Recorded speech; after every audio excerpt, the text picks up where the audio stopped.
it is not that I want things to take a long time. I do not. I would prefer that they take a very short time. The issue is that even though we wish that they would take a short amount of time, they just don't. And so we have to deal with it somehow.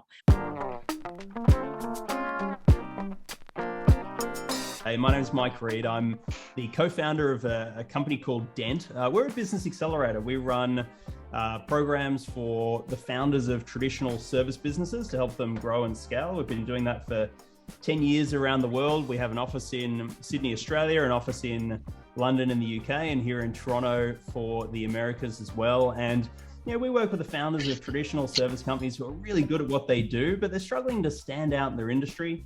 They're looking for ways to scale up their service. And over the last decade, we've taken 3,500 founders through a process to help them do just that. But of course, today, what we're here to do is talk with Dorie Clark. And I'm incredibly honored to have Dorie with us to share more about the long game. So how can you guys become a long-term thinker, beg your pardon, in a short-term world? So, I think this is such a topical and an important conversation for us to be having. And Dorie has got one of those really amazing and somewhat intimidating bios. And so I'm just going to share a little bit about Dorie because, wow, she's had an incredible career. She was a former presidential campaign spokeswoman. She's one of the top 50 business thinkers in the world, according to Thinkers 50. She's ranked #1 communication coach in the world by Marshall Goldsmith Coaching Awards. She's the author of a variety of different books, one of which is called Entrepreneurial You. Forbes called it one of the top 5 business books of the year. She's the author of Reinventing You and Stand Out, which Inc. magazine named the #1 leadership book of the year. The New York Times referred to Dorie as an expert at self-reinvention and helping others make their lives great. She's a frequent contributor to Harvard Business Review. She consults with some of the largest companies in the world like Google and the World Bank and Microsoft and Morgan Stanley and the Bill and Melinda Gates Foundation. And believe it or not, this is probably, I think, one of the most interesting things about Dorie's career. Actually, Dorie, you might be able to tell some more stories about this, but she is also a producer of a multi-Grammy winning jazz album. And she's also a Broadway investor. So Dorie, you are a true Renaissance woman. Thank you so much for joining us today. Hi, Mike. Thanks very much for having me. My pleasure. So, hey, Dorie, this is, I think, such an important time to talk about thinking long-term. Why did you write the book? Why now? I wrote The Long Game. I'll do the obligatory waving my copy around. I wrote The Long Game because I think for so many of us, we have seen and experienced in our own life that the short-term pressures that we face around us are growing. I mean, we see it in corporate leaders who are making ridiculous decisions that afterwards everybody says, what were they thinking? From the Wells Fargo to the Volkswagen. And even in our own lives, there is ever mounting pressure from just the barrage of social media about, why is it going so well for them? Why haven't I figured it out? What is it that they're doing that I'm not doing? What am I doing wrong? And the continuing cascade. And it creates, I think, a very unhealthy pressure because we also simultaneously recognize that most of what is genuinely worthwhile for us to be pursuing actually does take a while. And I wanted to write a book with The Long Game that actually essentially served as a framework to help people persevere when they need to, because there's often a real gap and it can be a dark place between deciding to do something and actually accomplishing it. And there's a lot of drop off in between then where good, smart people get discouraged, they drop out, they stop pursuing whatever it is, because in the moment, it is really, really hard to tell the difference between something that is not working and something that is not working yet. And so with The Long Game, I was really hoping to help shine a light on that. Yeah, look, I can so relate to what you're speaking about. And, I think one of the topics that I found really interesting in just having a peruse of the book and thinking about today was this idea of white space. And, I personally, and I'm sure many people, we often feel like we're barely keeping up. It's frantic, it's frenetic, it's busy. And and the calendar is back to back to back to back to back to back. And especially, you know, in the last 12, 18 months with COVID and shifting to a lot of virtual connections and meetings, et cetera, et cetera. So how do we end up here? Yeah, that's a question that a lot of us are asking these days.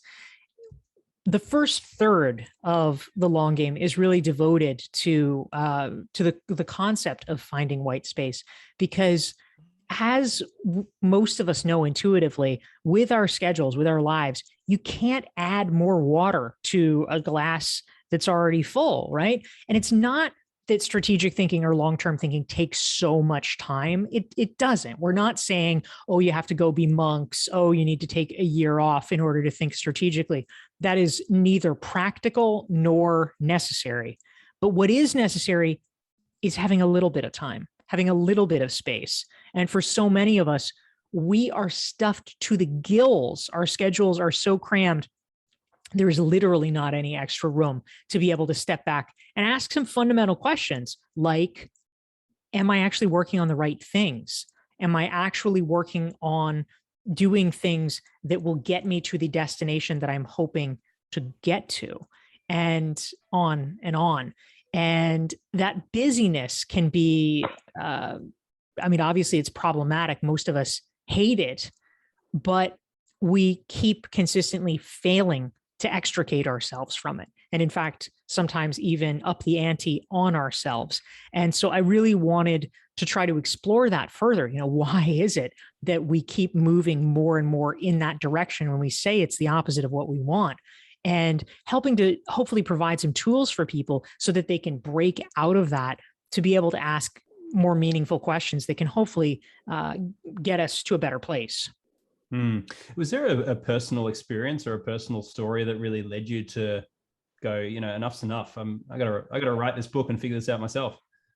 Well, you know, one of the things that I actually allude to in the long game, I tell the story about writing and marketing one of my previous books. I got my whole little collection here. So in 2015, I wrote this book, which is called Standout: How to Find your breakthrough idea and build a following around it. And I was so intent on, making this a big launch, getting it out there, that pre-COVID, obviously, I booked 74 talks that year, which, comes out to about a talk and a half a week, which, doesn't sound maybe terrible, but this was before Zoom was a thing. These were not webinars that I was doing. These were talks, and most of them were things that I had to travel to. So I was living in New York City, which I am now, and I was flying all around the country, sometimes all around the world. And, nurse at the end of the year, I was nursing yet another cold. I was sick again. And I was just sitting there so exhausted and burned out and feeling miserable under my blanket. And I realized I was paying so much money for my apartment in New York, and I was hardly ever there. I'm like, why am I living in this incredibly expensive city that I never even see? And it made me realize that I needed to make some adjustments in terms of how I was doing things. And, to actually ask those questions about, are my actions leading in the direction that I want? And so, as I described in the long game, I did end up making some changes, pretty big ones in that coming year in 2016. Notably, I decided to go much further into doing online courses, which I launched my flagship course in 2016 called Recognized Expert, because I realized that I wanted to do more in terms of building passive revenue streams so I didn't have to be traveling all the time. And secondly, I started a campaign for myself, a sort of New Year's resolution, where I would do one uniquely New York activity per week. And that actually led me on a path of discovering some side interests and hobbies like writing musical theater, which is something that I continue to do. And I write about that journey in the long game as well. Okay, fascinating. And so most people are entrepreneurs, business owners, and, often we're day to day, we're fighting fires, we're in the trenches, just building stuff and doing stuff in our business. And, it feels like the demands of everyday life, everyday tasks in our business they're screaming at us. And it's like, if I don't do it, who else is going to do it? And, often limited time, resources, team, et cetera, et cetera. So I really relate to what you said of extricating ourselves from the work that isn't actually moving us towards the vision of where we want to go. But like, that's hard. Any guidance, advice? How do we do that more effectively? Yeah, I mean, there's that is the big challenge always. And I can empathize as someone who's been self-employed for the past 15 years. I experienced it myself. I think there's a couple of key points.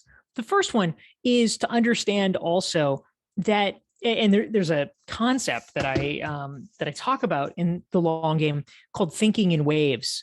And I think this is important because, we have to recognize, if we actually are going to be strategic over the long term, that you might be able to do everything. I mean, let's hope, right? If you're an entrepreneur, you want to do everything, but you just can't do it all at the same time. And we have to make our peace with that. And that is okay. In fact, it is a good thing that there are periods where we over-index on certain things.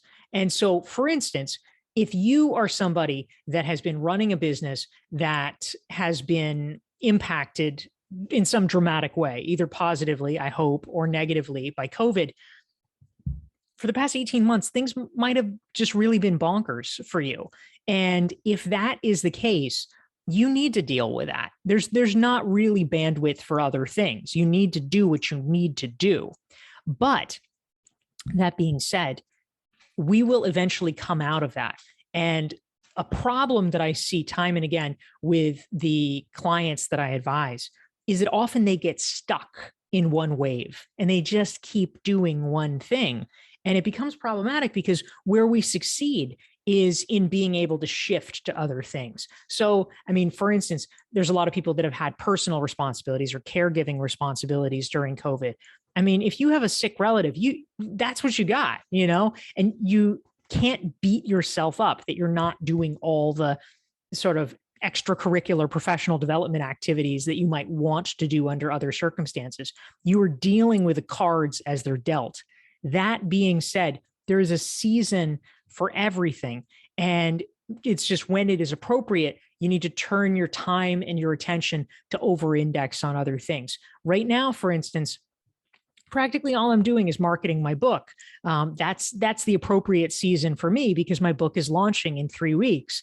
It would be irresponsible for me to do other things. But once this is over, am I going to take time off? Yeah, I'm planning in January and February of next year. I'm planning to have what I'll call a quasi sabbatical. I'm not getting rid of all work, but I'm reducing things by like 90% during those 2 months to kind of detox, because specifically I have been overworking and over-indexing right now. So I think it's just a question of seeing where you are in the wave cycle and understanding if you can't do it now, that's fine, but just pick a time on the calendar when you know you can and ensure that it happens. I think one of the tempting things, Dorie, is that in a perfect world, we think about planning these breaks or these sabbaticals or these times to be off and think strategically. And then we get to that period of time and shit, like it all, there's more fires to be fighting. And so we can often, we can just deprioritize that. What's your guidance on that? Have you ever experienced that, and how should we approach that? Sure. I mean, it's true. Sometimes there are things that are legitimate emergencies. I mean, one I will never forget. It wasn't quite Christmas Eve. It was the night before Christmas. So the night before Christmas. So it was like 11 o'clock at night on December 23rd. The world had pretty much shut down and my water heater exploded and my basement started flooding.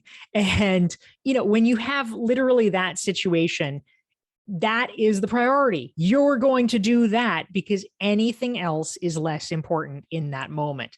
And I think the problem comes when we, as business owners and entrepreneurs, sort of upgrade a situation that is mildly problematic or, maybe it needs to be addressed into a water heater situation. We have sometimes gotten too overly sensitive to the point where we're jumping in much faster than we need to. And that has served us well, of course, over time. That's why we do it. But we also need to learn how to relax those responses. And actually, if we have employees, for instance, That's what the employees are for, is to be able to handle a lot of those things. So actually having a sort of forced break that requires people to step up and make choices and make decisions based on the frameworks you've provided, not a bad thing. In the long game, actually, one of the last sections in the book is about these questions about how do you carve out time, how do you carve out space. And Dave Crenshaw, who's a friend of mine who I profile in the book, he's a time management expert. He actually it's announced today, as a matter of fact. We are both on the list of having, we do LinkedIn Learning. And so we are both on the list of having courses in the top 20 for the year. His course, which I think is maybe number 10, something like that, is, thank you, is Time Management Fundamentals, which of course, all of us can use. But I interviewed him in the long game to talk about this question, and he has a framework that I really like called distance to empty, and I love it because this is a phrase, of course, that on some of the modern cars you will see, and that is that the dashboard tells you how many miles it is before you need to go get gas again, and he uses this as his metaphor for how long can you go, like what is the period in between times when you are checking in and sort of touching your business? What is the distance between you being always on, 24/7? And so Dave has really got this dialed in. He takes 2 months off a year. He takes every July and every December off with his family, and he often travels. I mean, it's pretty cool. But he says a lot of people get, they think that's sexy and they want to do that. But he says the first step in kind of training yourself, it's like a cross-training process of being able to take a month or 2 months off, is that you need to figure out on a day-to-day basis, what is your distance to empty? So he says, you're never going to take a month off if you're working to 9 o'clock at night every night, right? So he says you have to train yourself, and it's just a slow process. It's almost like resetting your circadian rhythms. And so don't come up with some crazy plan. But if you're working till 9 every night, say, okay, now it's going to be 8:30, and you make it firm and you stick to it and you force yourself to figure out how you're going to get out of the office at 8:30, and then you roll it back to 8, and you hopefully keep doing that until it gets to the place that you want. But it's about forcing yourself to make smarter and smarter choices within the constraints that you've set.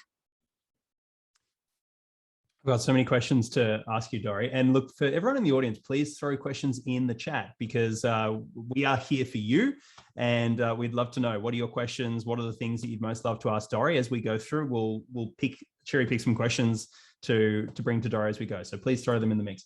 Thanks. And I see Tanya already says that she pre-ordered her copy. So Tanya, thank you very much. I appreciate that. Thanks. Can I highly recommend, ladies and gents, jump onto Amazon, Dorie?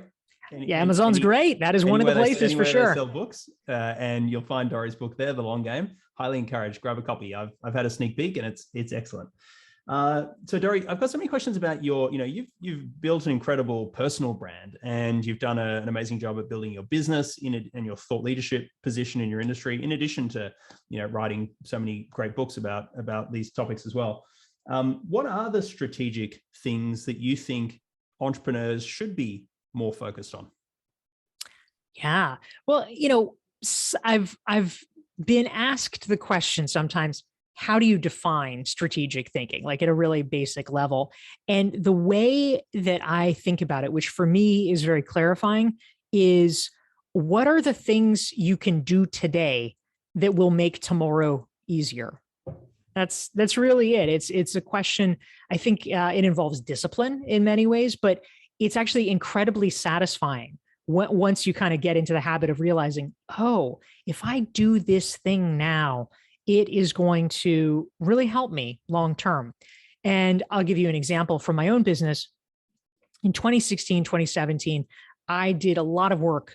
So we were, I was mentioning a moment ago, LinkedIn Learning and these courses. And actually, if you Google this or go to it, you should be able to find it. A very cool thing is that starting today, literally September 1st, for the next 6 weeks through October 15th, all of the top 20 courses on the LinkedIn Learning platform are free for the next 6 weeks.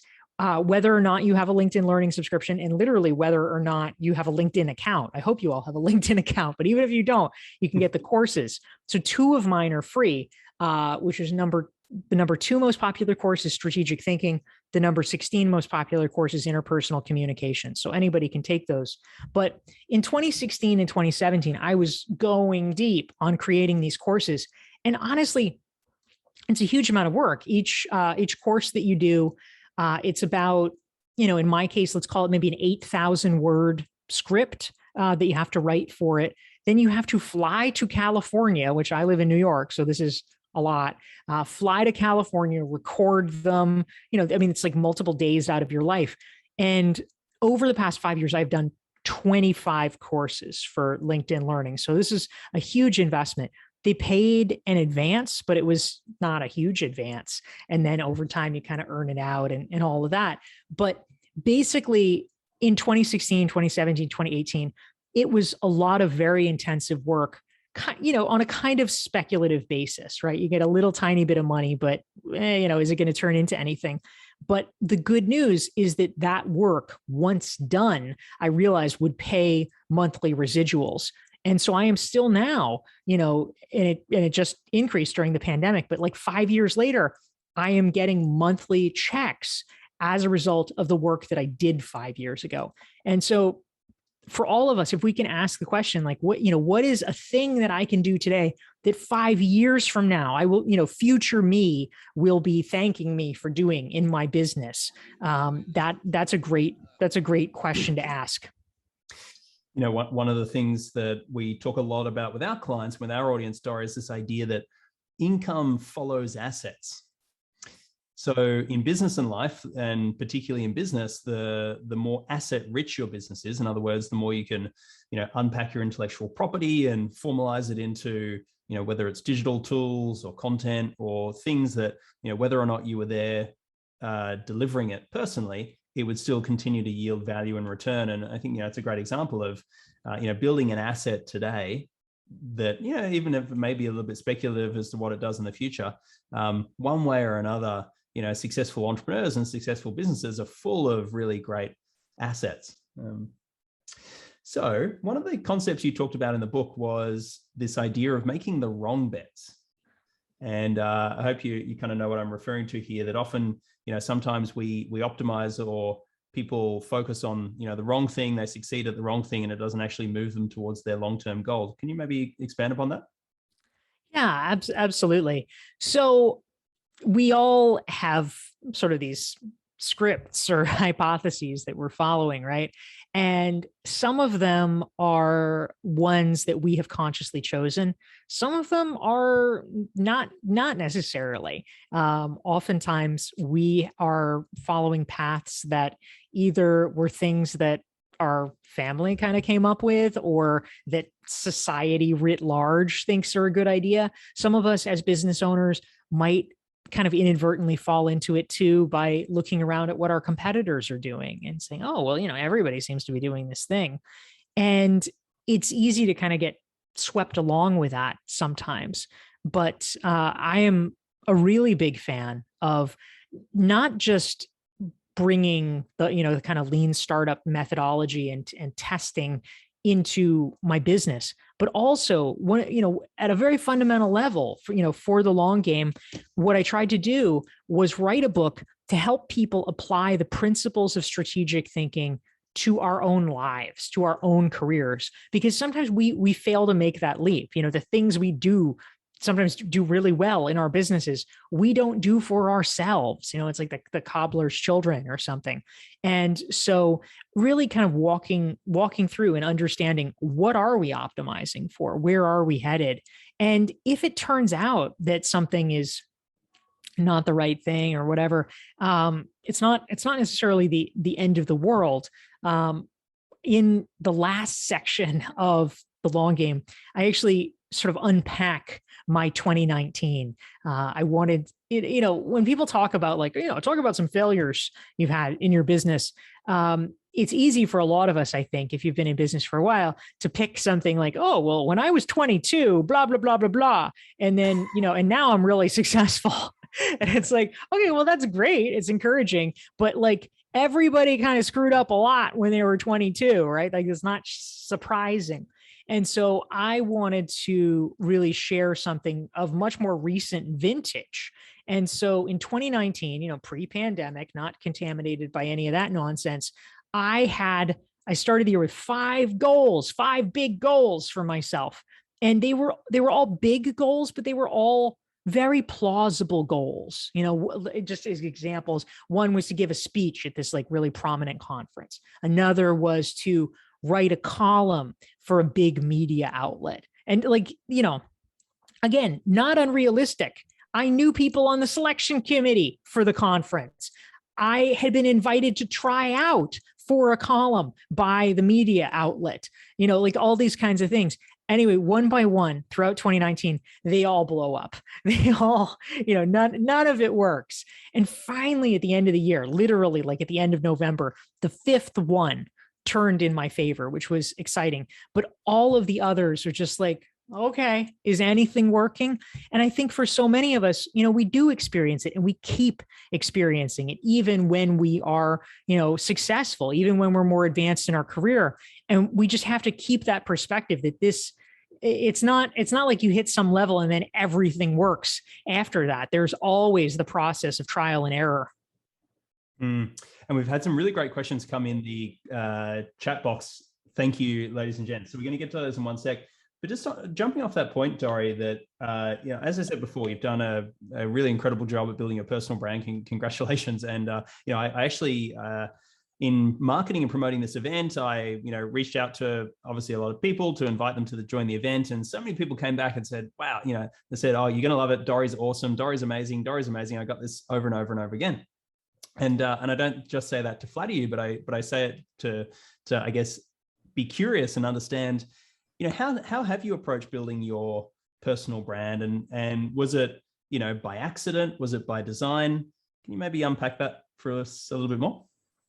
Yeah, absolutely. So I would say it was not by accident. I've spent a lot of time really thinking about this because, fundamentally the first problem that I felt like I needed to solve, and I'm sure this is probably true for a lot of the folks in your audience, is I started my business in 2006. And, when you start a business, all of a sudden it kind of hits you like, my God, there are so many people with this same business. How do I promote things? How do I get clients? How do I get people to know who I am? And so I realized it was very, very important and very essential to be marketing myself and creating a sort of brand that was known in the marketplace. So it became kind of urgent to figure out how to do that.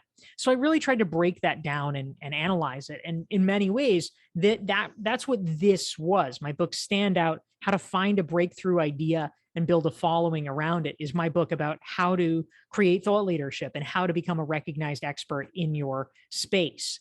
And so what I will say briefly is that over about a decade of trying to crack this puzzle, and I eventually wrote about this for the Harvard Business Review, what I came to realize is that becoming a recognized expert in your company, if you work for a company, or in your field, if you are an entrepreneur, consists of 3 key components. And they are, number 1, content creation, because you have to share your ideas in order to be known for your ideas. Number 2, social proof, because you need to give people an easy way to evaluate your credibility and whether they should listen to you. And number 3, your network, because you're not operating in a vacuum and you need other people to help amplify your voice. And so those were the 3 components that I thought about and I worked to kind of optimize. And I will actually just mention, in case it's useful, I have, along the way, I created a free assessment for this as well. It's actually a scored assessment. It takes about probably 10-ish minutes to do, but it's a scored self-assessment that actually helps you rate yourself on the 3 criteria of content, social proof, and network, and then helps you evaluate where you're strong and where you're weaker. And you can get it at, thank you, Mike put in the hyperlink one, DorieClark.com/toolkit. Amazing. I would very much echo those comments. So Dorie, we had a good question come in from, is it Elia? I hope I say your name correctly, Elia. I think business owners are still trying to figure out how to do strategic planning when the future is still so unknown. How do we build the plane while we're still trying to fly it through these strange times we're in? Yeah, that is that is so true. So my favorite thing about long-term thinking is that if it is actually long enough, you don't have to know how you'll do it. That's the best. Because like, here's the thing, right? If I say I'm going to do something in 2 weeks, I mean, presumably I ought to know how I'm going to do it. Otherwise, accomplishing it is going to be a challenge. If I say I'm going to do something in 10 years, you literally don't have to have any idea. None at all. All you need to know is your next step. And if you just keep assiduously moving the ball forward a foot at a time, you will be able to either get there or get really close to there if you still desire doing it. It's like, driving 1,000 miles in the fog. You can't see the path, but you can at least see a foot or a few feet ahead of you. And that's the path that I follow. I will give you an example that I talk about in the long game, which is that I decided in 2016, so again, 5 years ago, I created a 10-year plan for myself. So I am now halfway there. And the 10-year plan for myself was I wanted to write a show that would make it to Broadway in the 2026 season. Now, I did not know anything about writing for musical theater. I had never done it before. I had never taken a class in it before. I had no experience. I had limited knowledge of the musical theater canon. I was really kind of starting from scratch, but I decided that I was going to figure it out. And so I like everybody else, I started by Googling. I'm like, how to write a musical. And I just am blundering along. And I started by like talking to a friend of mine who had invested in some Broadway. And then I, met a few people. And then I was at a conference and I ended up sitting next to a guy. And the guy's like, oh, I know what you should do. You should do the BMI Lehman Engel Musical Theater Workshop. And I'm like, what's that? And he explained it to me. And it was this musical theater training program. I'm like, oh my God, you're right. That sounds like what I should do. And so I applied and I didn't get in. And then I'm like, all right, well, these people, I'm going to show these people. And so the next year I did not forget. I did not give up. I hired a coach and I worked with that coach for months and I did get in. And so now 5 years later, I've been accepted to the program. I've completed the program. I am now in their advanced workshop. I have now written a complete musical. I started investing in musicals so I would understand the ecosystem. I now, have met and have connections to several dozen producers. So will I get to Broadway in 2026? I don't know, but I actually have made remarkable progress over the last 5 years. And it was all things that I had no idea how I would do. So I think the answer is we don't need to know how we're going to do them. There is power in the act of planning. And I don't mean it in a secret way. I'm not like make a vision board. I mean, literally, you come up with a big vision and then you do one thing and then you do another thing and you keep doing that. That is how we do it. Dorie, this might be a tactical question, which is too much in the weeds, but I think people will find it interesting is when we do that strategic planning, like let's say you create a 10-year vision, a 10-year goal of something you want to achieve. Do you revise that 10-year goal every year? You come back, you look at it, you go, okay, like, is that still the goal? Has it shifted? Has it changed? Is it always a moving horizon where it's like, okay, it's the 10 years after that? Or do you, at some point in time, you sit down and you go, okay, 10-year goal, and I'm going to work towards that. And once we hit the 10 years, then we'll reassess. Yeah. So I think you can do that. I certainly believe that you should be reevaluating goals periodically. If it's a larger 10-year goal, does it need to be revised every year? I mean, not necessarily. I think it's always worth having a period of looking at things and saying, is this still what I want? I mean, if it's not, then obviously we change it. But I don't think we have to be quite so rigorous if that's not our natural style. I will tell you that writing for musical theater, this was for me a revised goal because I had been thinking for a period of a few years before that what my 10-year goal was going to be was that I wanted to get to be the president of a university. I thought that would be a really good goal for myself. I mean, I've always loved academia. I wanted to get a PhD. I did not actually get into any of the PhD programs that I applied for back in the day. So I did not end up getting one, but I'd always loved academic life. And so the idea of being a president of a university was very appealing to me. So I thought that's a good, long-term goal for myself. But then over time, I began, sort of watching and observing. And I think that, people may have different views of all of this than I do. But what I was observing was the campus climate that was kind of the zeitgeist when I was in school had changed. And I thought that students, from different news reports and, just sort of seeing the things that were happening on campus with like cancel culture and things like that, I thought that it was, fairly intolerable. And I realized that if I were a president and I needed to preside over groups of people that were going to be behaving in ways that were so alien to what I consider to be a bedrock academic value of free speech, I was going to be spending my whole time fighting. And that was not really what I wanted to do. So I said, all right, I'm going to get rid of this college president goal. And instead, I'm going to come up with another goal that's going to be interesting and personally fulfilling. And so that's how I came up with a musical theater goal. So I think you can change it. For me, it was a little bit more impressionistic about, just sort of reading articles, seeing, sort of what the vibe was and realizing that it was no longer an appropriate goal for me.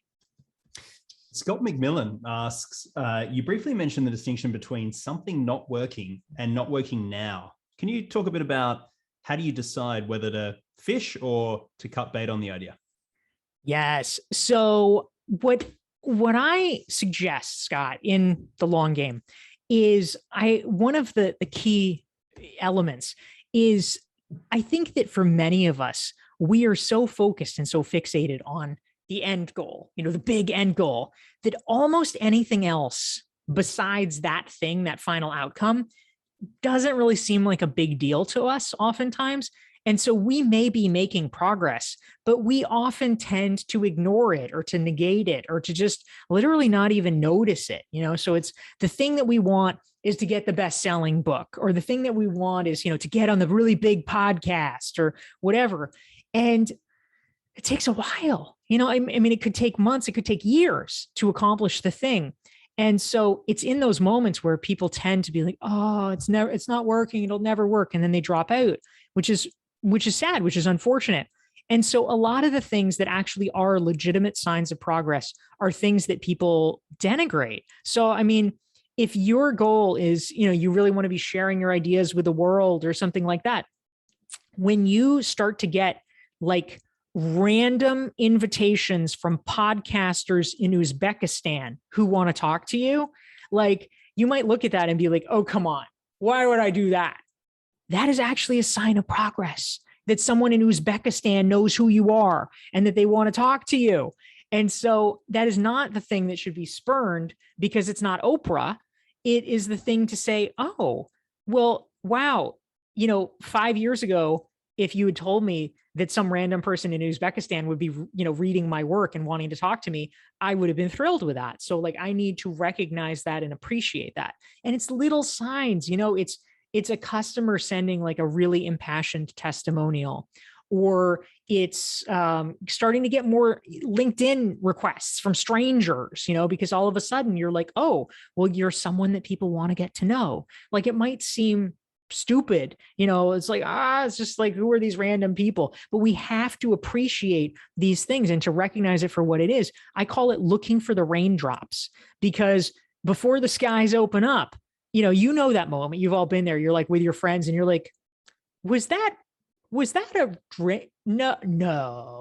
No, wait, I felt it again. Like that's the moment. And so we need to be looking for those raindrops, because that is how we track our progress in that moment where it is hard to say, is it working?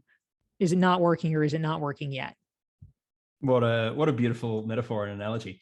Michael Hartley asked, one of the challenges many entrepreneurs face is our clients are not thinking long-term because they're often, rewarded by short-term incentives themselves. So Dorie, how do you help organizations build the internal capabilities to think in the long term, and which would put long-term thinking in entrepreneurs in a better place to sell products and services? So I think the essence of the question is, when your clients aren't thinking long-term, how do you get them thinking long-term, and how do you build that capability within companies? Yeah, this is important because it's true. We might be thinking long-term is all we want, but if the people around us are all short-term oriented, how do we deal with that? What do we do? And so this is the place. Now, I know all of you guys have different businesses and different types of businesses, but I will use the metaphor of my particular field. This is where I see and where I draw the distinction between a contractor and a consultant. And let me explain what I mean by that, because I think whether that is literally your field or not, it applies to all of us. So a contractor, at least as I am defining it, is a person who is not on staff, but they get hired and paid for by a client. And the point of a contractor is they do a thing that the client tells them to do. Hey, we need you to create this program, and it needs to work like this, and it needs to be in this way, and it needs to be by this date. And oh, you need to use this programming language, or like whatever, and they tell you what to do, and you do it, and you get money. And that's great. A consultant is something different, because a consultant is where a client says, well, we need to accomplish this. And then the consultant helps them figure out how to accomplish it.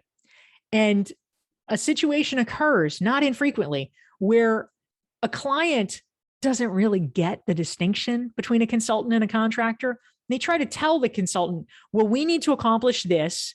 And the consultant says, well, really the best way to do it is X, Y, and Z. And the client says, no, we don't want that. We want it to be, this type of thing with this programming language in this way with this. And a contractor would do it. But a consultant says, actually, that's a terrible idea. That is not the way to do it.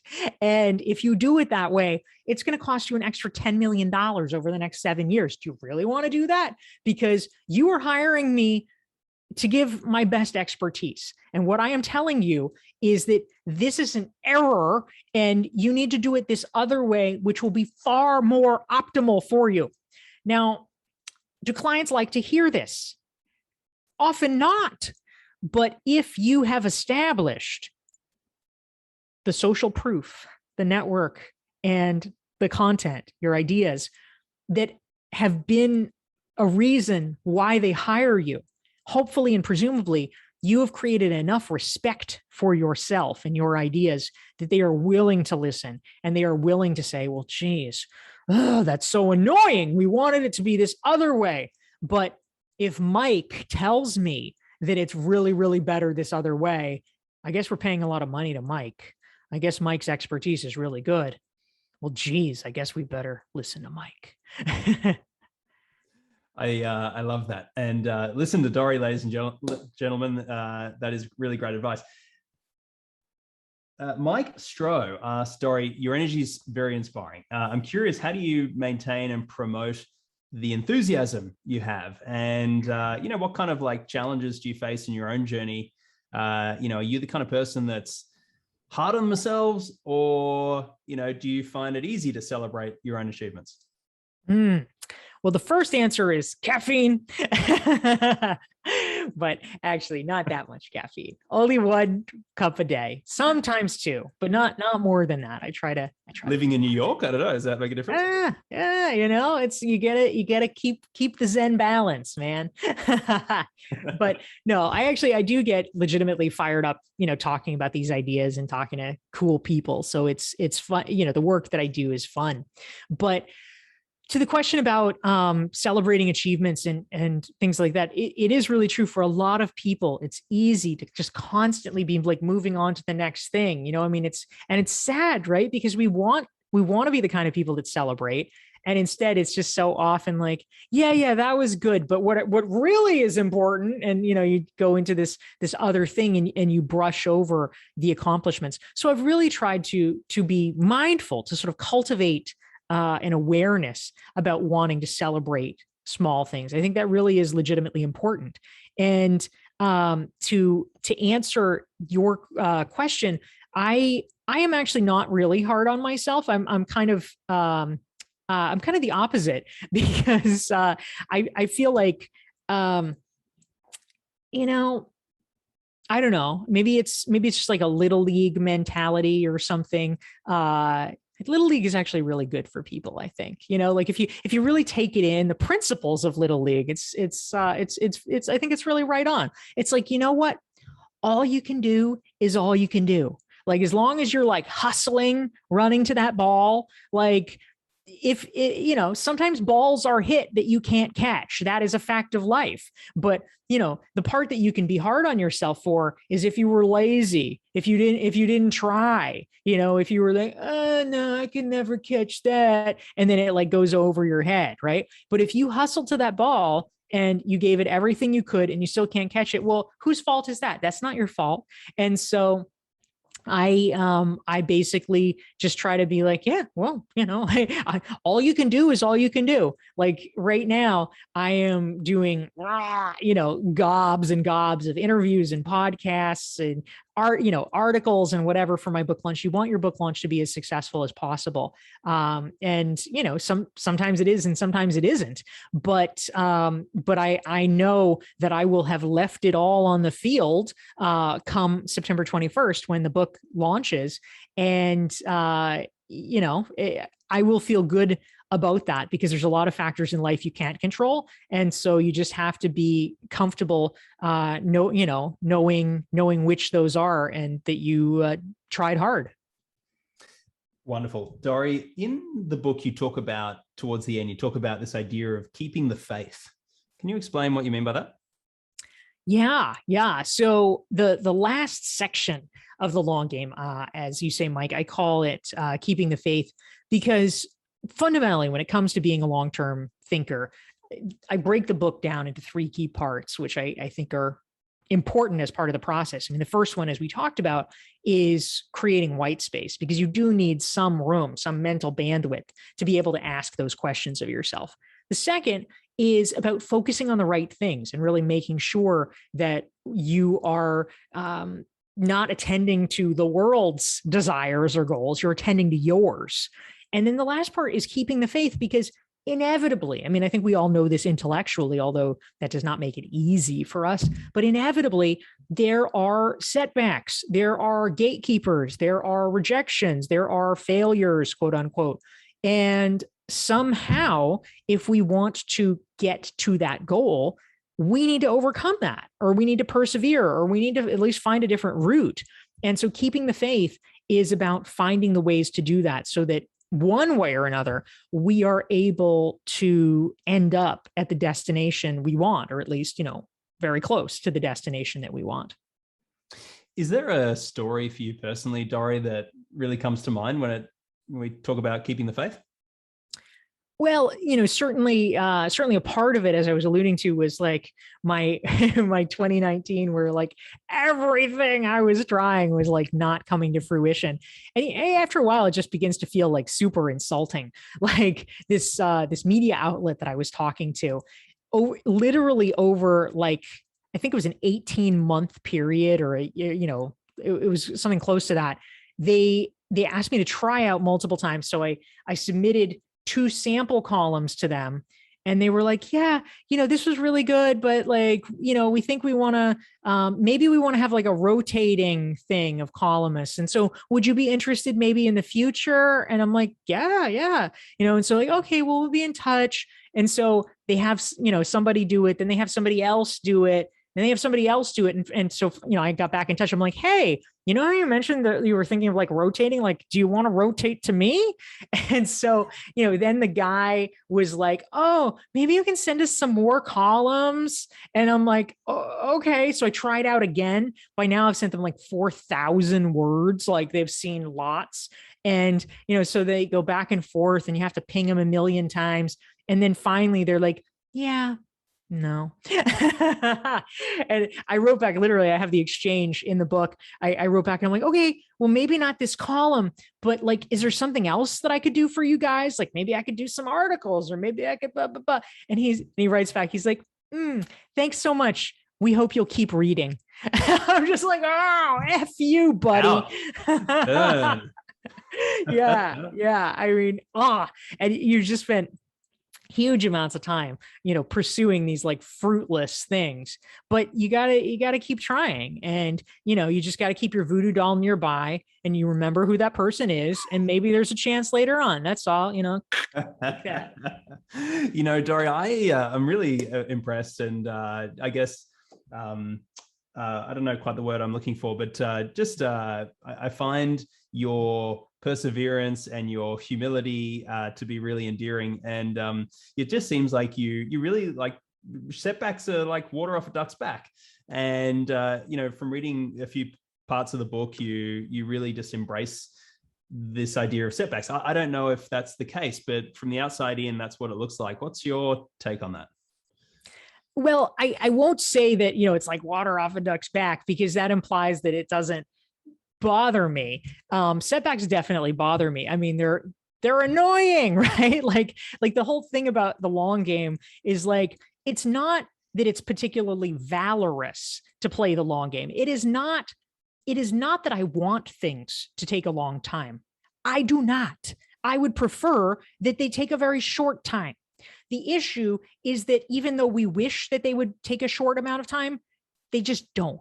And so we have to deal with it somehow, when that is the point of the long game, is like, if we appreciate that, yes, that's how life is, we kind of have to deal with it. Well, how are we going to deal with it? And so when it comes to setbacks and rejections, I think the key thing, though, it's not that it doesn't bother me, because it does. It is that I don't accept other people's judgments of me. I think that where we run into trouble is that a lot of people will accept it as, oh, this person turned me down, this gatekeeper turned me down. That must mean my stuff is not good enough, or that must mean that I am not good enough. And I do not accept that, because what I have come to see time and again is that a lot of these gatekeepers, they have no more knowledge or expertise than I do. Just sometimes people luck into these things, and it doesn't mean that they're right and I'm wrong. They can be wrong. In fact, they probably are. And so in the long game, one of my favorite stories, I tell the story of a really wonderful woman named Ann Sugar. She's very accomplished. She writes for a lot of high profile publications. She's an executive coach. She does executive coaching at Harvard Business School. She knows what she's doing.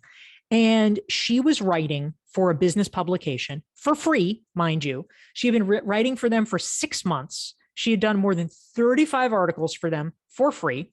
And her editor, at the end of 6 months, her editor, who had graduated from college 2 years previous, calls her up and fires her and says, "We're sorry. We don't think your articles are actually creative enough." I mean, talk about ballsy. Like, it's just so patently offensive. I am offended on Anne's behalf. And Anne, she was upset. And I tell this story in the book. And so she calls up a bunch of friends to kind of commiserate and figure out. And she's like, "Oh my God, has this happened to any of you?" And she talks to lots of people, which you should do. She gets support. And one woman she talks to says, "Oh yeah, that happened to me." And Anne said, "Well, what did you do?" And the woman says, "I never wrote again." And Anne said, "Oh," like this is the wake up call. She's like, "Well, that's not going to be me." Like, I know that's not going to be me. That is not the right answer. And so she got back on the horse. And within 2 months, she had landed at another publication that she continues to write for to this day, years later. And it's just as prominent, if not more so, than this other one. But, are you going to stop writing for the rest of your life because a 24-year-old says you're not good enough? Really? Like, that is not the answer. And I don't want any of us to be willing, willy-nilly, to accept the judgment of some random ass person. I mean, okay, fine. If 100 people tell you don't, no, it's not working, then maybe you stop. One person, never. And so I think that's the key thing, is just understanding you can't listen to some random person just because they have a title. Hoorah! Yeah. Yeah. I like that. So Matt Sanford asked, maybe in closing, Dorie, Matt Sanford asked, if someone's just starting out on their marketing and entrepreneurial path, what are the top 3 principles that you tell them to kind of pack in their backpack to go on their journey? And he said, look, it seems like everyone's got their own path to success. They've got their particular way. But if you were to zoom out, Dorie, and look at the bigger picture, what do you see as the common principles that are just absolutely essential for success? All right. Oh my goodness. So, all right, we're talking about overarching principles for success. Well, a few things that I will mention. I mean, number one, I am a big fan. This is something I talk about in the long game, of what I call the principle of optimizing for interesting. And what I mean by this is, a lot of times we try to sort of figure this out. Like, there's a lot of directions where we can go wrong, right? Because if people don't really know what they want to do, typically in our culture, they will optimize for money, which is why so many people just kind of go to law school because they go to law school, And I don't think that's really the right move, because it does not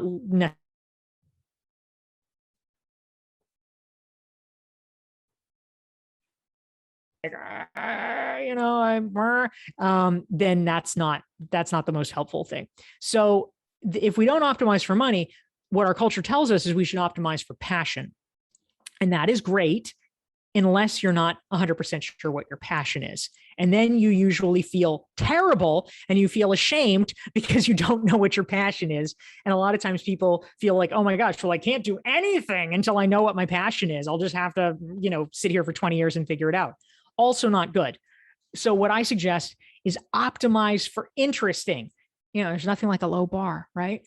And the thing is, we don't necessarily know what our passion in life is, but almost all of us know what we find interesting, right? Like, is math more interesting to you than travel? For some people it is. For some people it's not. Is golf interesting? Are birds interesting? Are race cars interesting? I mean, there's things that we like. And if whatever the thing is, just do more of that. Just keep exploring that until it stops being interesting, and then find something else. Like, this is discovery-driven planning, right? And so I think optimizing for interesting in our lives and our careers is really crucial. And it's the same principle for our business, which is, don't get out over your skis. Do lean startup methodology. Test if there's demand for what you want to do in the marketplace, and then if there is, lean more into that. And if not, pivot. But do it all before you've invested so much that you feel embittered, or you feel locked in, or you've got sunk cost syndrome. Dorie, where should we go to get the book? And can you maybe just share, are there any other things that would be helpful for us in our journey to playing the long game? Thank you so much, Mike. I appreciate it.